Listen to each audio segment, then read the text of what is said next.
Sejam bem-vindos a mais uma leitura diária. A passagem de hoje se encontra no livro de 1 Samuel, do capítulo 4 ao capítulo 6. Os filisteus tomam a Arca da Aliança. Naqueles dias, o povo de Israel foi lutar contra os filisteus. Os israelitas acamparam em Ebenezer e os filisteus em Áfica. Os filisteus se aprontaram e entraram na luta. Eles venceram os israelitas, matando no campo de batalha mais ou menos 4.000 soldados. Quando aqueles que tinham escapado voltaram ao acampamento, os líderes do povo de Israel disseram: "Por que é que o Senhor Deus deixou que os filisteus nos vencessem hoje? Vamos trazer de Siló para cá a Arca da Aliança, para que assim o Senhor esteja no meio de nós e nos salve dos nossos inimigos." Então mandaram mensageiros a Siló para trazerem a Arca da Aliança do Senhor Todo-Poderoso, que se assenta no seu trono entre os querubins. E Ofni e Finéias, os dois filhos de Eli, vieram junto com a arca.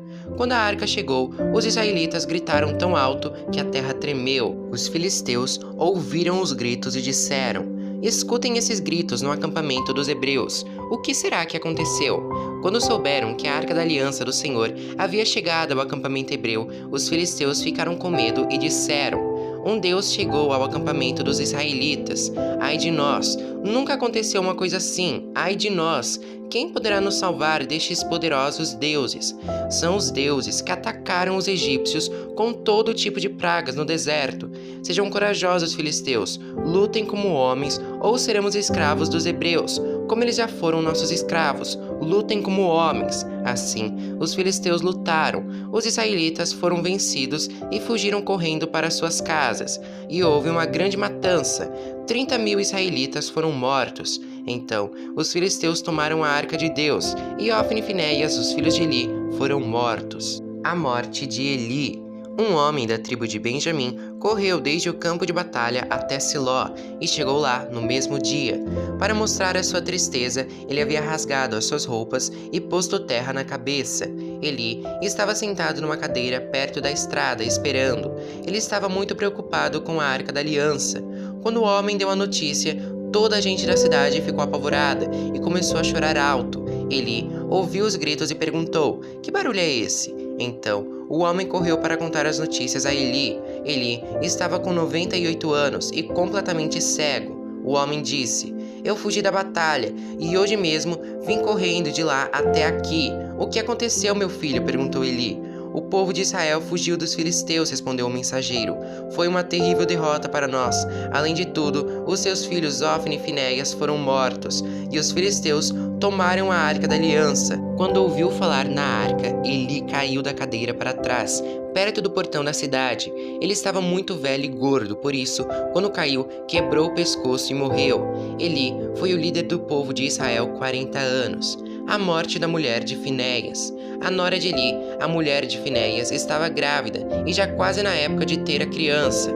Quando ela soube que a Arca de Deus havia sido tomada e que o seu sogro e o seu marido tinham morrido, começou a ter dores de parto e deu à luz. Ela estava morrendo, mas as mulheres que a ajudavam disseram: "Tenha coragem, você ganhou um filho." Ela não se interessou e não respondeu, mas deu ao menino o nome de Ícabo, explicando: "A glória saiu de Israel." Disse isso falando da tomada da Arca de Deus e da morte do seu sogro e do seu marido. Ela disse: "A glória saiu de Israel, pois a Arca de Deus foi tomada pelos nossos inimigos." Capítulo 5. A Arca na terra dos filisteus. Depois de tomarem a Arca de Deus, os filisteus a levaram de Ebenezer para a cidade de Asdod. Eles a colocaram no templo do seu deus Dagom, perto da sua imagem. No dia seguinte de manhã, os moradores de Asdod viram que a imagem de Dagom estava caída de cara no chão, na frente da Arca da Aliança. Então, eles pegaram a imagem e a puseram de volta no seu lugar. No dia seguinte de manhã, viram que ela estava caída de novo na frente da arca. A cabeça e os dois braços da imagem estavam quebrados, caídos na soleira da porta. Somente o corpo estava inteiro. É por isso que até hoje os sacerdotes de Dagom e todos os que adoram em Asdod não pisam aquele lugar. E o Senhor Deus castigou duramente o povo de Asdod. Fez com que todo o povo dali e da vizinhança ficasse cheio de tumores. Quando eles viram isso, disseram: o Deus de Israel, está castigando a nós e ao nosso Deus Dagom. Não podemos mais deixar que a arca do Deus de Israel fique aqui. Então, mandaram que alguns mensageiros fossem chamar todos os 5 governadores filisteus e lhes perguntaram: que vamos fazer com a arca do Deus de Israel?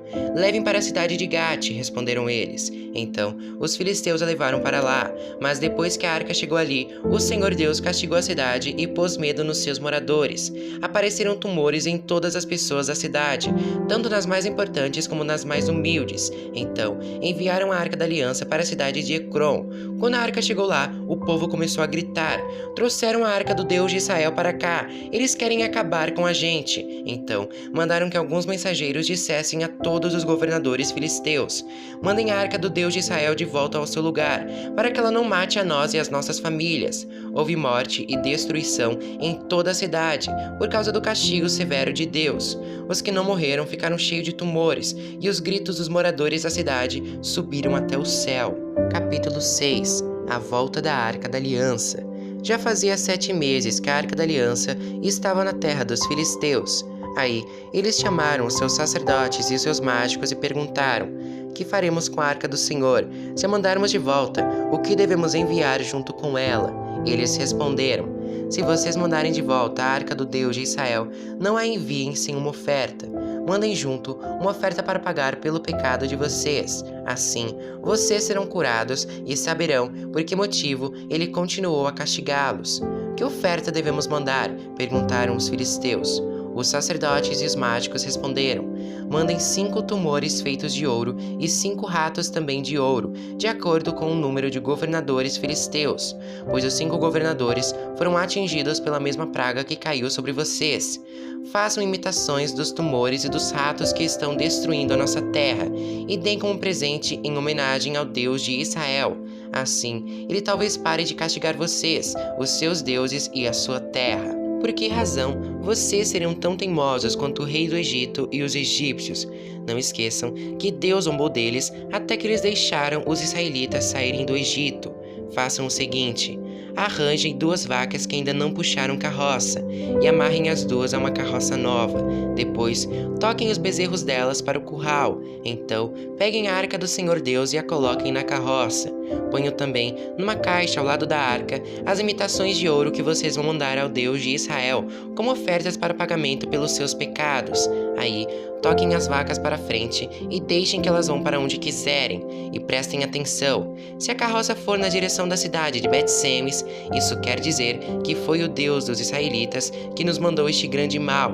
Mas se isso não acontecer, então quer dizer que não foi ele quem mandou esta praga, e sim que ela veio por acaso. E os filisteus fizeram o que os seus sacerdotes e mágicos haviam dito.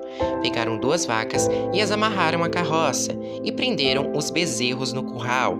Depois, puseram a arca do Senhor Deus na carroça, junto com a caixa onde estavam os ratos e os tumores de ouro. Então, as vacas foram diretamente para a cidade de Bet-Semes, andando e mugindo sem se desviar do caminho.